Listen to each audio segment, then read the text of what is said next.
Hi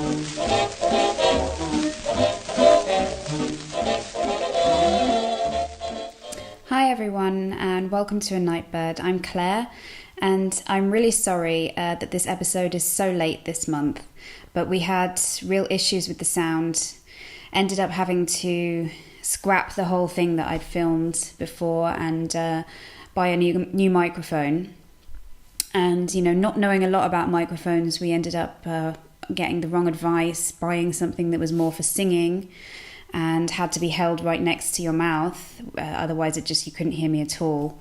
So then we took that one back and we sent away for another one because really the high street stores don't really do podcasting microphones. I mean, well, not the ones around here anyway. It's more for singing or something. And I actually was hoping that we could keep the microphone that we bought because I wouldn't mind doing karaoke at Christmas, but Hendrik took it back anyway. And so I'm sure we can do singing with this microphone anyway, so I'll see what I can set up at Christmas. Yes, but our Christmas plans are actually getting a little complicated now because actually since we've had some bad news since last month that well, it was nice. Mum went home and then Dad came to visit, and that was really nice. To have them separately here. It's the first time that Luca has really seen them separately, and I find that when they're together he tends to go more for grandma, so it was nice for Dad to get a chance. I think it's just because they're, you know, when they're very little they like, you know, their grandmas, and Dad is a little more, you know, maybe he's better with adults, and so he never really got a chance to bond with him before, so I think this was really nice for him to have that week with him to get to know him a little bit better. Yes, but since Dad got back, Mum has been having some health problems, and she seems to have suddenly lost a great deal of her vision, and of course it's kind of worrying for all of us. And the strange thing is that it seems to be, the doctors seem to be completely confused as to what's causing it. She went into hospital and had, you know, the tests for the usual things, and they just couldn't work it out. So basically, she's waiting now to see a really, you know, a specialist in this type of thing. And of course, we're all hoping that her vision will come back, and the good news is that it hasn't got any worse, but it's really it's not like she's had before, you know. It's nothing to do with losing focus. It's more that everything has become dark and hazy, so yeah, that's not very nice for her. And it also means, unfortunately, that you know, her new hobby is going to have to be put on hold for a little bit because it's not that easy to knit when you can't see very well. So yeah, any good wishes and positive energy that you could send, prayers, whatever would be much appreciated. And we'll have to see. That they were supposed to be coming over to us for Christmas. I think Mum's a bit unsure about how she's feeling, but she's a bit insecure at the moment, so it might be that we then go over to see them, but we'll see. After she's seen the specialist, you know, there might be some good news, and then maybe they will come over here. But whichever, I mean, it doesn't matter. We're still doing a lot of work on the house, and you know, if it does end up that we go back home like we've always done before, then it also wouldn't be so bad. But I was looking forward to it, and you never know, it still might happen. So yes, we had Halloween, and that was a really interesting time for us because, well, we seem to have acquired a cat, and this happened on Halloween. There were some children trick-or-treating, and yeah, they came to our door, but they had two cats with them, and their dad was also there with them. And one of the cats decided to come in, and Luca was thrilled. So they couldn't get her to come back out again, and she was sniffing around in our house, and they kind of asked, do you mind? We like cats, so that was fine. And I said, if you want to, you can go and do the rest of your trick-or-treating, and you can come pick her up afterwards. So they decided to do that. But when they came back, Luca and Sheila, is the cat's name, were lying on the sofa together, cuddling. And the children said, it's okay, she can come back tomorrow if that's okay with you. So she ended up staying the whole weekend. And Luca and her really bonded. Although he is, not used to having animals around, and sometimes he's a bit much with her. He's so focused on her, so fixated on her, following her around everywhere, telling her to sit down and trying to sort of force her to sit down. So, I've tried to explain to him he has to be gentle with her, but she's a very, very sweet-natured cat and doesn't seem to mind. So, she stayed the whole weekend. We ended up taking her back during the week, because I think the little girl, they have 3 children, and the little girl especially was, a bit sad. But actually the mother and father said, because they already have 4 cats, please take her if you want to. And so I think what we're doing now is we're just letting her decide. I actually was hoping, because when I filmed the last one where it went wrong, she was here, but she seems to have, I think she's with the other family at the moment. So I'm sure you'll get to see her at some point. She's a lovely cat, really nice soul, definitely, and I think it's kind of a very special thing that she came to us on Halloween, which is also All Souls Day. And she chose us, which they say cats should do. And that's never happened to me before. I must say that I've always chosen my pets. And the cats that I've had in my life, I've loved them very much, but they've not been like Sheila. They've been very standoffish, very they'll only cuddle if they feel like it, which is not very often, and they've been a bit wild. So it's really nice to have this very affectionate, cuddly cat in our lives. And Hendrik as well is absolutely, I think he's worse than me. He's got his office here, and sometimes she's just curled up under his feet, under the desk, and he's often asking if she's not around, where's Sheila? And he buys her special foods, and so it's really nice. And it's kind of good to have sort of share a pet with somebody, because one of the reservations I've had about having a pet is, that we do sometimes, we go to England, or, if we're not here, I'm a little bit worried about who would take care of her. So it's nice to be able to share her with somebody.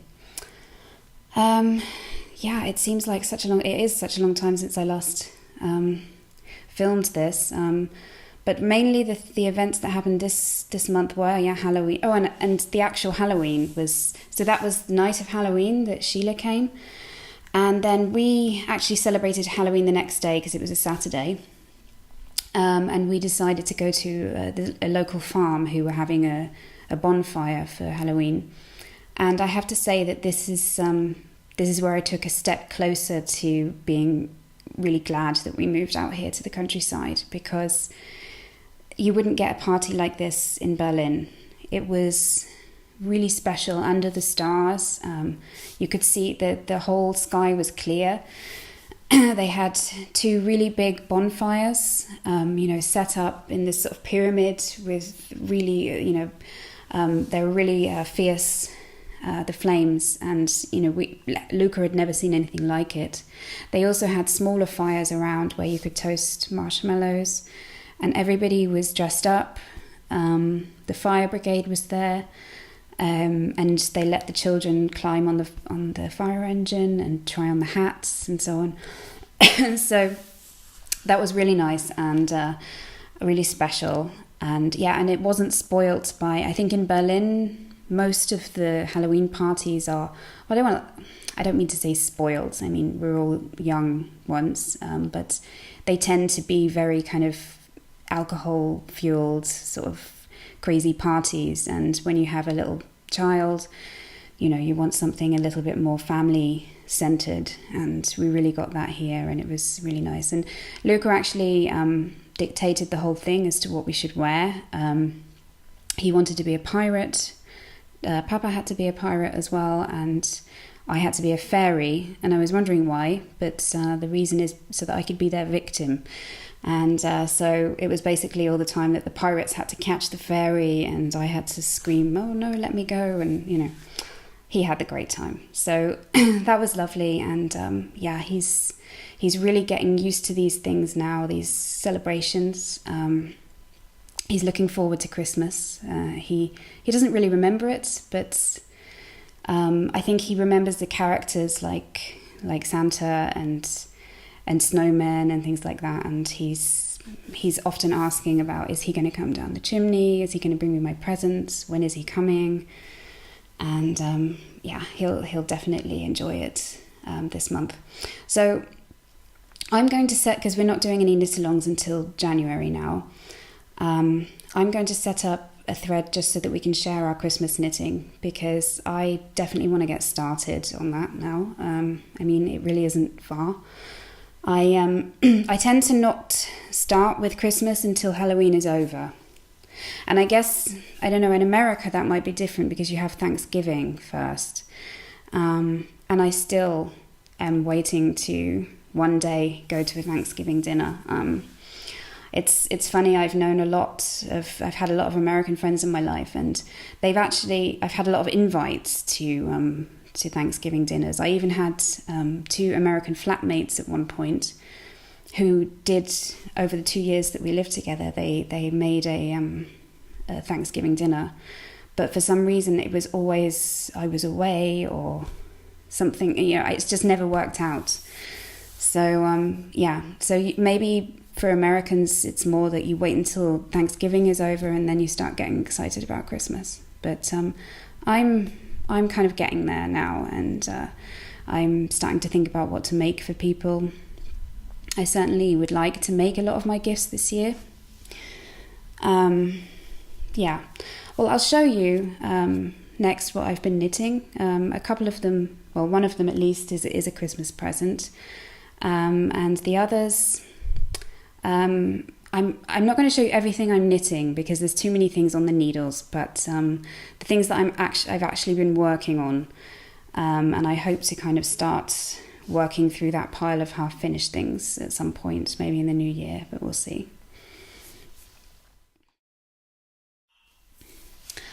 So the knit-along, I will announce the winner now in this section, because seeing as we're not doing another knit-along this month, I thought I'll just put everything together with the knitting this time. So congratulations to Carol, who made a nice hat, a nice blue hat. A perfect way to use up one skein, I think. Her Ravelry name is Nana Pei, I think. And I really liked what you knit. I really liked everything. I thought you all had some great ideas as to how to use up one skein. Socks is always a great idea, although I always get a little bit scared that socks will take up more than one skein. But often, I think if they were for me or definitely for Luca, then they're fine. But often with Hendrik, it's more than one skein. I actually really enjoyed this knit, although I had problems with it. First of all, the pattern, I can't remember the name of the pattern, but I will put it in the show notes. I love the pattern, and I think that it was it's a really great knit, and it's a perfect way to use up one skein, because it's predictable as to when you can end it. So you can end it when you've run out of yarn, basically. As long as you've got enough to make a proper shrug, if it's a good skein of yarn, then you should have no problems. So that was a great thing about it. I thought it was a bit oddly written, and I must say that I was confused at first, and I actually had to, in the end, I just kind of Googled how to do this particular lace stitch, because the way it was written in the pattern, I don't know whether it was just me, but I couldn't understand what they wanted, and maybe it's because also I'm as you know, I'm not a super experienced lace knitter, and I kind of need everything to be written very precisely as to how it should be. And I'm sure this kind of ladder lace is something that most people know. I'm not sure, but it's the first time I've done it. Anyway, I enjoyed knitting this very much. I like this ladder lace stitch. I think particularly for something like a shrug, I think it's the perfect thing. I like the way that the lines follow. Apart from maybe the confusing instructions, I thought it was a really great pattern and, well designed and well thought of. I loved having this project on the needles. I just thought it looked decorative on my coffee table, and this yarn is so pretty. It was almost like a shame when it came to the end. I kind of actually miss knitting it, which is kind of a strange thing to say, but it's nice to have it now. But yes, I did actually experience problems halfway through, and that was mainly my fault because I actually, the gauge was a little different to the one suggested. So I decided to add a few more stitches, but maybe I added too many because I really thought at the beginning the worst thing would be if it's too tight. I think that's not the look that I want. I think that if for a shrug, if it's a little slouchy, that's okay. Whereas if it's tight, then it doesn't really look nice. But I kind of overdid that a bit, and I kept thinking, oh, it will be okay. I think it's okay. And then, I had to kind of admit that it was going to look like a sack. And the best thing to do was to start again. I enjoyed knitting it, so it really wasn't a terrible thing to have to rip it back. It's just that I'd gotten halfway through it, and the further you go, the more tragic it is to rip it back. But it was fine, and it ended up being the right thing to do, definitely, because it's baggy enough, and I think there were about 40 more stitches on than there is now than the way it turned out. So. It was just the right amount of yarn. I'll just show you here. I'm really happy with it. I think it's warm as well. It's amazingly warm. I think, to wear it out, perhaps to wear a long sleeved black top underneath would be nice. I don't actually have one, but maybe I'll get one just so that I can wear it with this. I definitely think that black is the best colour with it because there's so many colours in this. I think it enhances it shows them off better wearing black. So I'm really, really happy with that, and I would totally recommend it to anyone who wanted to use up one skein. I might even make another one with one of my other skeins of yarn. You just have to do the maths to kind of work out how many stitches you need to put on and so on, and not to make it too baggy like I did. But you learn every time you do stuff like that, and I think next time I would really try to calculate it a little better. I was being too, that will do kind of, and I definitely thought it's okay if it's too baggy, but I think there's definitely a point where it's over the top, and it would have been hanging, I think, too much. So yes, I'll put that in the show notes. Sorry that I couldn't remember what the name of the pattern is, but it'll be in the show notes. Just like anything else, if I forget to say it, I'll put it in the show notes. So yes, I'm actually going to kind of miss doing knit-alongs until January, but I really need to concentrate on my Christmas gifts. So the first one I'm making is for Luca. Here, it's a little cardigan.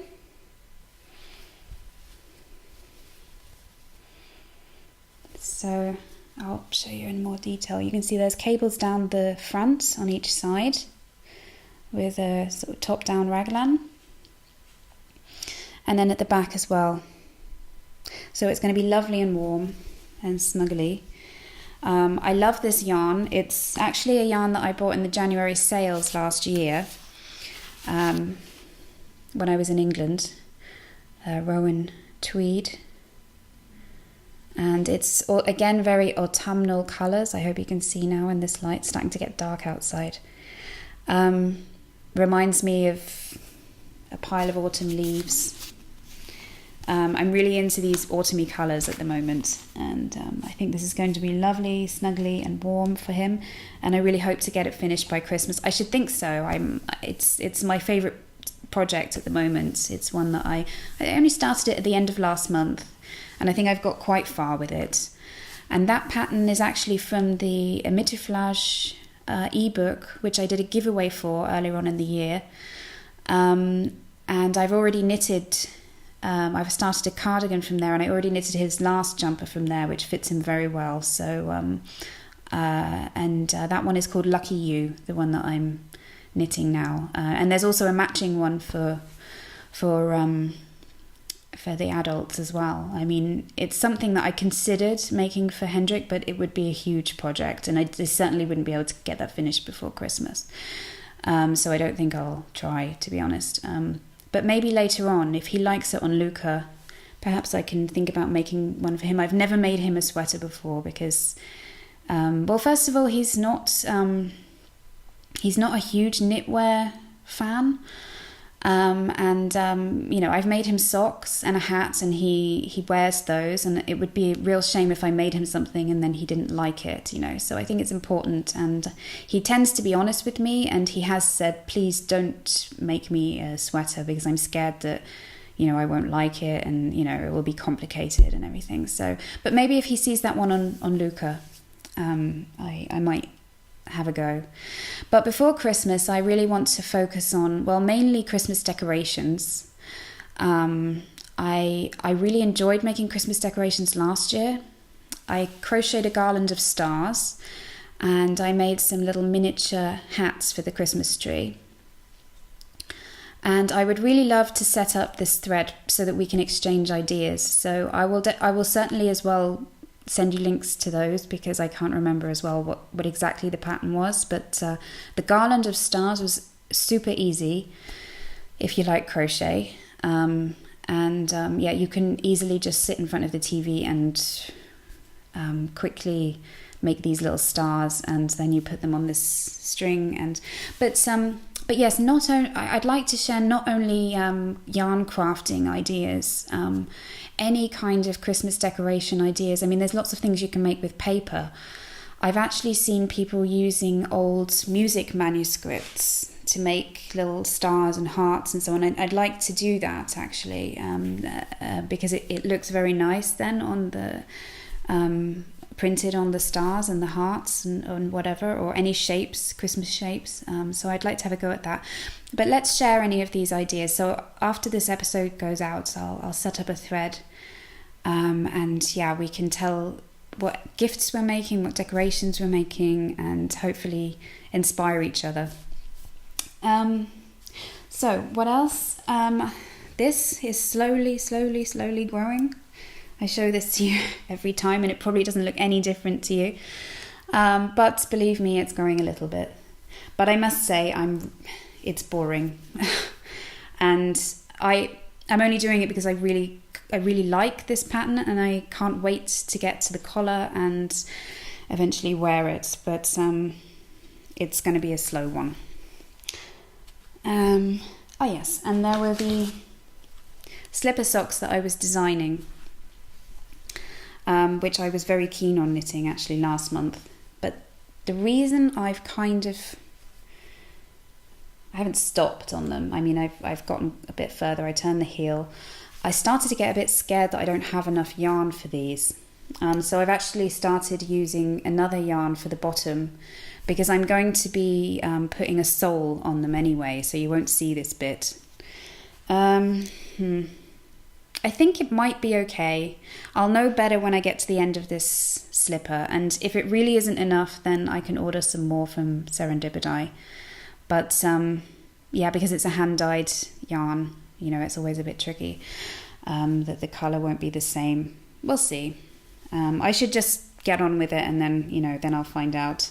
But I'm happy with the way it's going. Maybe I'd make this, because I designed it myself, perhaps I'd make it a little bit stretchier, because it's kind of more like a sock now, and it's really supposed to be a sort of slipper sock kind of style thing. And so it's supposed to be a bit baggy and a bit loose, but we'll see how it is when I actually fit it on me. yeah, so that's all I have on the needles. Well, no, that's not true. It's all I'm working on at the moment. I have a lot of things on the needles. And I don't know when I'm going to get around to everything. I certainly would like to concentrate more on my Christmas gifts, and I may even cast some more things on for that, and continue with my other things in the new year. But you know, it's actually getting a little bit less. I'm catching up a little bit with some of my things that I've had in boxes for a while. I'd also like to tell you about, I have actually started reading again and so on. I took a bit of a break from that, but I'll tell you about that next. It's actually getting quite dark in here. I normally film at the I mean, this is exactly what happens to me during this time of the year. I start to become more of a night bird, and I'm going to have to get the lighting sorted out in here, I guess. This has really turned out to be my real hangout place. I do a lot of my knitting here, and it seems like the perfect place to podcast as well, because this is really the sofa I sit on when I do my knitting. We just need another lamp, really. Anyway, you can still see me, I think. And you've seen my knitting, so I'll just show you now. I told you before, a while ago, about my grandmother and how she was a knitter, and that she knitted a lot of things that kind of ended up going missing, because towards the end of her life, she didn't really knit very much, and because she had arthritis, so and so most of the things she knit, I guess she gave them away, or she put them away somewhere. So it's kind of a mission to find out what happened to some of the stuff that she knit, and if any of my relatives actually still have it. And I did have a look in my parents' house last year when I was back at Christmas, and I couldn't find anything except for the sweater that she knit for my mum. But this time when my dad came, he had gone through some things in the attic, and he'd found a baby blanket that my grandma had made for me. So that's something very special. So yes. So it's nice and lacy. She obviously put a lot of work into it. And unfortunately, it wasn't here in time for Luca to use, but that's okay. I'm glad to have it, and you never know, it might come in handy again one day. So yes, another thing that I wanted to show you, which I actually only found last week. I go to a place where you can exchange books, and I give away the books that I finished reading, and it's just a shelf where people go and put their books, and you can do an exchange. And I found this. It's called Knitting with Dog Hair. And I don't know, is there something that I missed? Like, I've never heard of this. Is this a thing that people do? It says stop vacuuming and start knitting. And there are actually patterns and also ways that you can spin yarn from your own pet's hair. Anyway, I mean, I've only just got a cat, and I certainly don't have enough cat hair to start doing this. But I just kind of wanted to put that out there. Do any of you guys do this? And if you do, I'd love to hear about it. Is it something worth trying? Can a cat's hair or a dog's hair, make quite a nice yarn? I'm not sure if I like the idea, but I guess it really depends on what the feel of it is and so on. So yes, I'd love to hear if anybody has actually tried that. As far as reading is concerned, I've actually been reading some philosophy books, because I'm kind of interested in philosophy, and it's kind of a hobby of mine. I never studied it or anything, but it's I'm not that interested in kind of this sort of negative look on life, kind of existentialism and so on. I like more sort of spiritual philosophy, and I've read some really interesting books this month, and actually I've discovered a writer. His name's Brendan Myers, and he's Canadian, and he I just like his outlook on life. He's obviously studied philosophy. I think actually he's a professor. But I was reading a book called Circles of Meaning, Labyrinths of Fear, which just has some great ideas for sort of, how to live a really fulfilling life. And so it was quite inspiring. I enjoyed that. I was also going through some boxes, and I found some books that have actually been in a box for a while, because they were also in our basement, because the apartment was quite small. We didn't unpack all the books that we had. So that was actually quite nice to see some books that I'd forgotten about. And I found something that a very, very dear old friend of mine gave to me a long time ago. And she actually, at the same time, she sent me a Murakami book. And that was the first Murakami that I'd ever read. And I absolutely loved it. And she and I kind of have a lot of, we have a lot of the same thoughts, so we have great talks and so on. And I don't see her very often. She lives in Scotland. But when I lived in Scotland before, we were quite close. We used to meet up a lot. And so, yeah, she sent me a package of books a long time ago. And I read the Murakami book and absolutely loved it. And she also sent me this, which I didn't read. What's it called? Zen and the Art of Motorcycle Maintenance. I think that it's actually quite a famous book. And so I only just discovered it actually yesterday when I was looking through the box, and I don't know what it's about or anything, but I'm going to read it definitely as my next book. And if it's anything like as good as the Murakami that I've enjoyed from her, then I'm sure it will be something very interesting. And I know probably quite a few of you have already read it, because I know it's quite a famous book. So that's my month's book, and I'll let you know what I think next month. I'm also watching Downton Abbey again. I'm really, really glad that that's back on. I really loved binge watching it last year, because it was actually new for me last year. So I started with series 1 and watched it all the way through.